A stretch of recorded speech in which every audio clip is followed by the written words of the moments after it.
Assalamualaikum warahmatullahi wabarakatuh. Hamdan wa syukranillah amma ba'du. Puji syukur marilah kita ucapkan atas kehadirat Allah Subhanahu wa taala dan salawat serta salam kita ucapkan buat pucuk pimpinan kita yakni Nabi Muhammad sallallahu alaihi wasallam. Yang terhormat Ibu dosen pengampu mata kuliah pedagogi yaitu Ibu Doktoranda Eldarni MPD. Dan sebelumnya izinkan saya memperkenalkan diri. Nama saya Siti Hafifah dengan NIM 21022112 dari Prodi Pendidikan Guru Pendidikan Anak Usia Dini, asal sekolah SMA Negeri 1 Ranang Pesisir, alamat Karangtengah, Kecamatan Lengayang, Kabupaten Pesisir Selatan. Baiklah, saya di sini akan menyampaikan materi mengenai kewibawaan dalam pendidikan. Baiklah, saya masuk ke materi yang pertama, yaitu pengertian kewibawaan pendidikan. Dini Kartono mendefinisikan kewibawaan berasal dari kata kawi yang berarti kuasa, kekuasaan yang lebih kuat, dan kelebihan. Adapun bawa yang berarti kekuasaan suprahuman, keutamaan, kelebihan, dan keunggulan. Sedangkan menurut Ngalim Purwanto, kewibawaan atau gezak berasal dari kata zegen yang berarti berkata. Siapa perkataannya mempunyai kekuatan mengikat terhadap orang lain berarti mempunyai kewibawaan atau gezak terhadap orang lain. Adapun menurut Abu Ahmadi dan Nur Uhdiyati, kewibawaan adalah suatu daya tarik yang terdapat pada seseorang sehingga orang lain yang berhadapan dengan dia secara sadar atau sukarela menjadi tunduk dan patuh kepadanya. Adapun menurut Uyuh Sadullah, kewibawaan adalah suatu pengaruh yang diakui kebenarannya dan kebesarannya, bukan suatu yang memaksa. Dan menurut Zahara Idris dan Lisma Jamal, kewibawaan adalah pancaran kelebihan yang diakui oleh peserta didik dan mendorongnya untuk mengidentifikasi kepada pendidiknya. Kewibawaan didasari oleh kerelaan, kasih sayang, dan kesediaan mencurahkan kepercayaannya. Semua ini tampak pada seorang guru yang memiliki kewibawaan dan kewibawaan menimbulkan rasa segan. Jadi dapat disimpulkan dari pendapat beberapa ahli tersebut, kewibawaan ialah suatu kekuatan dalam diri maupun luar diri seseorang hingga ia dapat mempengaruhi orang lain tanpa terpaksa atau dengan keikhlasan mengerjakan atau menuruti apa yang diinginkan oleh orang yang memiliki wibawa tersebut.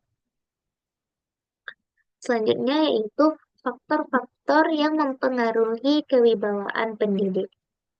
Pada dasarnya, faktor-faktor pembentuk kewibawaan ataupun kepribadian seseorang itu bertumpu pada dua faktor, yaitu faktor internal atau dari dalam diri dan faktor eksternal dari luar diri.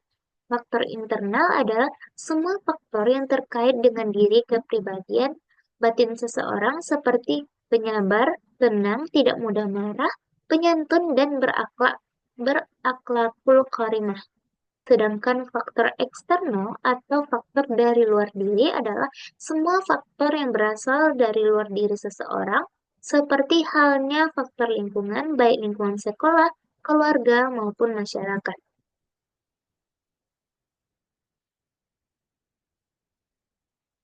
Penggunaan kewibawaan oleh guru atau pendidik harus berdasarkan beberapa faktor-faktor berikut ini. Yang pertama, dalam menggunakan kewibawaannya, itu hendaknya didasarkan atas perkembangan anak itu sendiri sebagai pribadi. Yang kedua, pendidik hendaklah memberi kesempatan kepada anak untuk bertindak atas inisiatif sendiri. Yang ketiga, pendidik hendaknya menjalankan kewibawaannya itu atas dasar cinta kepada peserta didik. Akan tetapi, menurut Samana, ada 4 sumber yang menimbulkan kewibawaan kependidikan seorang guru dalam kehidupan sehari-hari. Di antaranya, yang pertama, kewibawaan yang bersumber pada kemenangan yuridis. Yang kedua, kewibawaan yang bersumber dari daya karismatik. Yang ketiga, kewibawaan yang bersumber dari kekuatan fisik. Yang keempat, kewibawaan yang bersumber dari daya keutamaan pribadi atau kewibawaan pedagogis. Poin selanjutnya itu implikasi kewibawaan pendidik dalam praktik pembelajaran. Guru sebagai salah satu pendidik yang harus memiliki kewibawaan, terutama di hadapan anak didiknya. Kewibawaan guru diperlukan karena kedudukan guru dalam lembaga pendidikan adalah sebagai pemimpin, pendidik, pembimbing, dan pembina, di mana tugas pendidik memerlukan kewibawaan yang merupakan salah satu syarat mutlak yang harus dimiliki ketika seorang guru memiliki kepribadian yang luar biasa, diikuti dengan otoritas yang kuat. Itu membuat guru menjadi karismatik di depan siswa, membuat siswa merasa hormat dan menahan diri serta rasa kepatuhan dan ketundukan kepada guru. Kewibawaan pendidik dalam praktik pendidikan memiliki implikasi penting, terutama dalam pembentukan karakter siswa yang menciptakan suasana belajar kondusif. Guru memiliki posisi dan peran yang strategis dalam meningkatkan kualitas proses pembelajaran di kelas. Peran tersebut antara lain dapat dilakukan melalui pengoptimalan segenap kompetensi pribadi dalam melakukan perubahan untuk penyelenggaraan proses pembelajaran yang lebih baik. Oleh karena itu, tanggung jawab guru tidak sesederhana membalikkan telapak tangan dan membutuhkan keahlian khusus. Ada beberapa kemampuan khusus tersebut, yaitu yang pertama tanggung jawab moral, yang kedua tugas pengajaran sekolah, yang ketiga tanggung jawab guru dalam bidang sosial, yang keempat guru harus bertanggung jawab dan berperan serta dalam pemajuan ilmu pengetahuan. Poin selanjutnya yaitu strategi meningkatkan kewibawaan pendidik. Bagi guru untuk meningkatkan kewibawaan itu kiranya guru senantiasa introspeksi diri, yakni senantiasa melakukan yang terbaik dalam mengajar dengan disertai kompetensi keilmuan yang memadai. Dengan demikian, guru akan mendapatkan simpati dari peserta didiknya yang tumbuh secara tulus tanpa keterpaksaan. Adapun kewibawaan guru ketika mengajar di depan kelas dapat ditempuh dengan jalan cara bersikap, memperkuat ranah kognisi, dan memperkuat keterampilan. Dengan kewibawaan bersikap, guru hendaknya dapat menerima masukan dan gagasan orang lain termasuk peserta didiknya yang dapat memberi manfaat bagi dirinya. Yang kedua yaitu keteladanan. Dengan demikian bisa ditarik suatu tautan benang merah bahwa yang lebih penting itu untuk bisa menjadikan guru berwibawa terletak pada keteladanan dan komitmen yang kuat dalam memperjuangkan setiap nilai yang diajarkan. Apalagi bagi peserta didik, wibawa bukan terletak pada baju safari, sosok visual yang dibuat agar peserta didik takut, dan berbagai sikap yang kurang proporsionalannya. Yang poin selanjutnya yaitu peran kewibawaan pendidik dalam pengelolaan kelas. Menurut Suparlan 2019, kewibawaan pendidik dapat meningkatkan kepatuhan siswa terhadap aturan kelas dan membantu mencegah perilaku negatif yang dapat mengganggu proses pembelajaran. Kewibawaan ini dicapai melalui sikap konsisten, integritas, serta kemampuan komunikasi yang baik. Adapun peran kewibawaan pendidik dalam pengelolaan kelas melalui beberapa poin penting.